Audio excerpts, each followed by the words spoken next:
Good evening and welcome to State of Business on our television. I'm Nadun Sirivardhana. Let's have a look at the headlines. President unveils public sector reforms, salary hikes, pension equity and digitization. Sri Lanka's tourism sector sees record arrivals in January. News in detail. The government has announced plans to fill around 30,000 public service vacancies and allocate necessary funds in the upcoming budget. This was discussed during the Anuradhapura District Coordination Committee meeting chaired by President Anurukumara Dissanayake yesterday.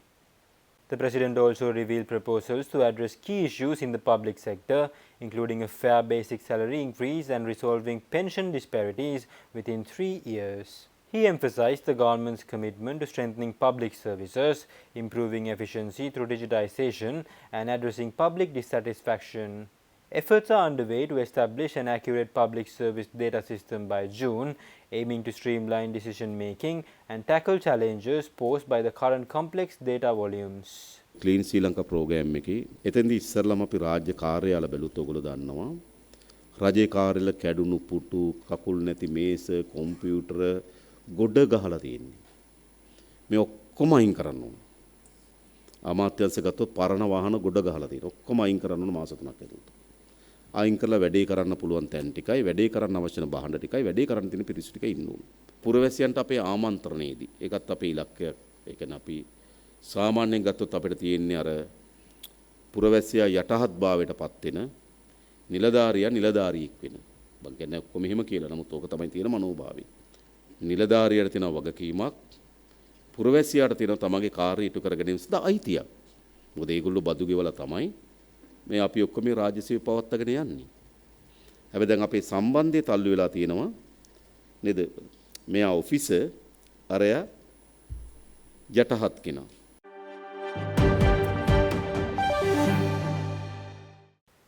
Sri Lanka's merchandise exports reached $1.04 billion, showing a 4.06% growth compared to December 2023. Key contributors were apparel and textiles, tea, rubber-based products, and coconut products.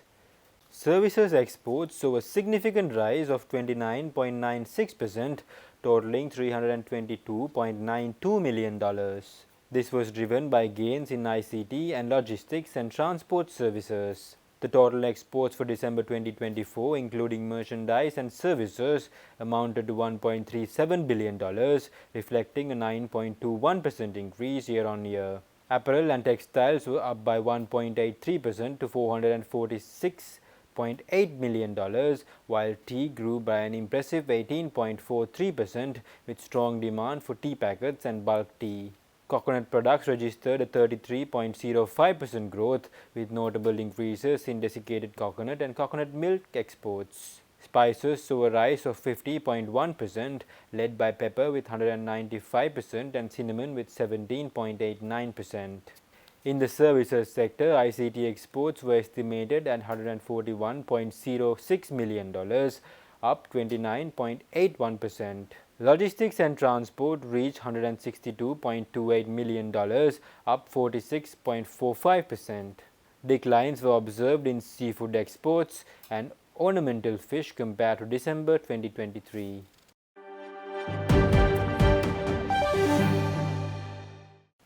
Sri Lanka's tourism industry is off to a strong start in 2025, with tourist arrivals crossing the 170,000 mark within the first 3 weeks of January. Provisional data from the Sri Lanka Tourism Development Authority shows that 177,403 international visitors arrived in the country as of January 22. This marks a 19% increase compared to the same period last year. The daily average stands at over 8,000 with a weekly average of 59,000 tourists. India leads as the top source market, contributing 17.4% of total arrivals, followed by Russia at 14.4%. The United Kingdom and Germany ranked third and fourth, accounting for 8.4% and 6.6% respectively. Other key markets include China, Australia, France, the United States, Poland and the Netherlands. These figures reflect a promising recovery for Sri Lanka's tourism sector, with hopes of sustaining this momentum throughout the year.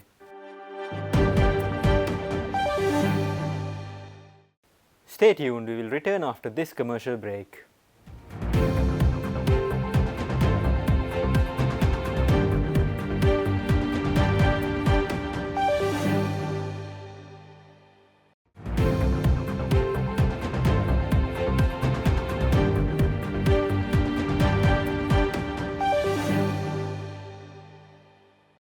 Welcome back.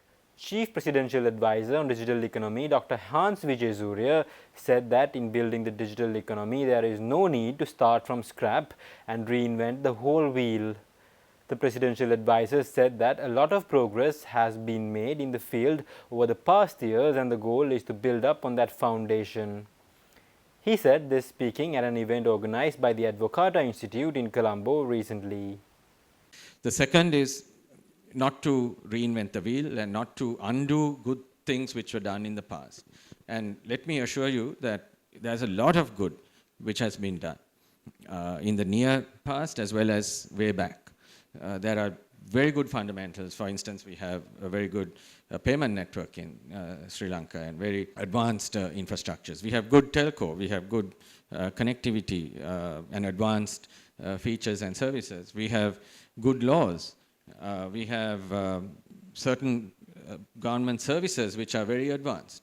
So not to throw away all the good work which has been done, not to reject anyone who has the capacity to help and who will contribute. So that's two of the personal principles I am committed to. Speaking further during the event, the Chief Presidential Advisor, Dr. Hans Vijay also said that Sri Lanka is already 75% complete in terms of the skills required to the digital transformation. Dr. Vijay also emphasized the importance of involving international expertise to increase Sri Lanka's capabilities in order to have a much more profound benefit on the long term in the digital economy. All of us, we will have a very, very tough time. But if everyone puts their effort into it, in a very small way at least, then I think we have the opportunity to manage change and transformation on an accelerated basis. So do our public sector employees have the base intelligence, the capacity to switch to digital ways of working? Absolutely. Do Sri Lankans as a whole have that capability? Absolutely. From my previous life of working in telecoms, I know that the consumer in Sri Lanka, the user in Sri Lanka is as, if not more advanced in the use of tech than anywhere in the region. So I have absolute confidence. Now it is mindset, it is culture. And I think a major part of this program is going to be bringing in change management and culture change so that we see things differently. If so, I think be 75% there in terms of the skills required. The 25% we need to engage through agile means, through collaboration, Sri Lankans all over the world, plus, I must say, experts from other countries.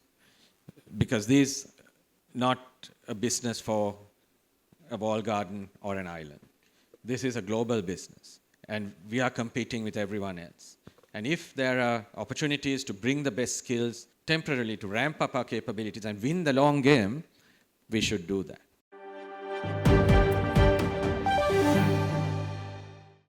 The Deputy Minister of Land and Irrigation, Susil Ranasinghe, said that the government is planning to bring the latest agriculture technologies and scientific methodologies to revive the agriculture sector of the country. The Deputy Minister said that the network of the Mahaweli Authority will be utilized in order to make this development beneficial to the farming communities of rural Sri Lanka. Deputy Minister Ranasinghe said this speaking at a press conference held in Colombo recently. රජයක් විදිහට සහ කෘෂිකර්ම අමාත්‍යාංශය විදිහට අපි බලාපොරොත්තු වෙනවා අපේ රටේ කෘෂිකර්මාන්තයේ නවමු වෙනසක් ඇති කරන්න. විශාල පරිවර්තනයක් ඇති කරන්න බලාපොරොත්තු වෙනවා කෘෂිකර්මාන්තේ. ලෝකයේ තියෙන ඉහළම කෘෂිකාර්මික තාක්ෂණය අපේ රටේ කෘෂිකර්මාන්තයට ගෙන එන්න අපි එහෙම සිහිනයක් අපිට තිබෙනවා.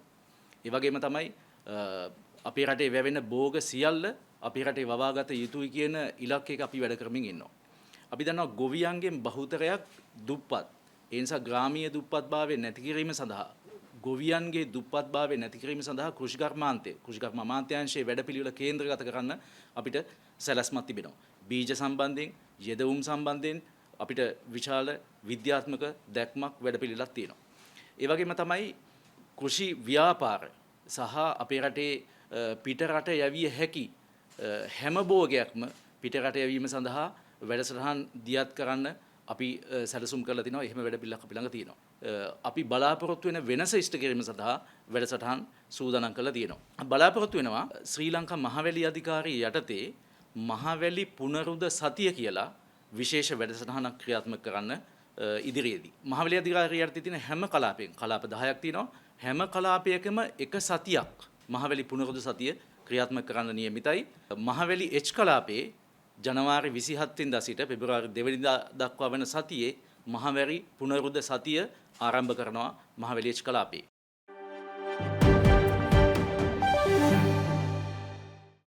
Stay tuned for the stock update.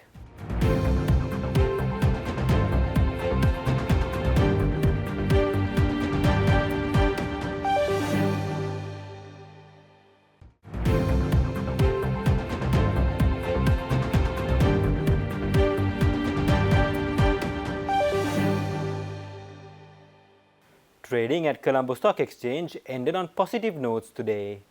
The all share price index gained by 126.81 points to close at 17,044.67, and the S&P SL20 gained by 25.25 points to close at 5,145.37. The turnover was over 5.9 billion rupees and over 196 million shares were traded. Up next are forex rates.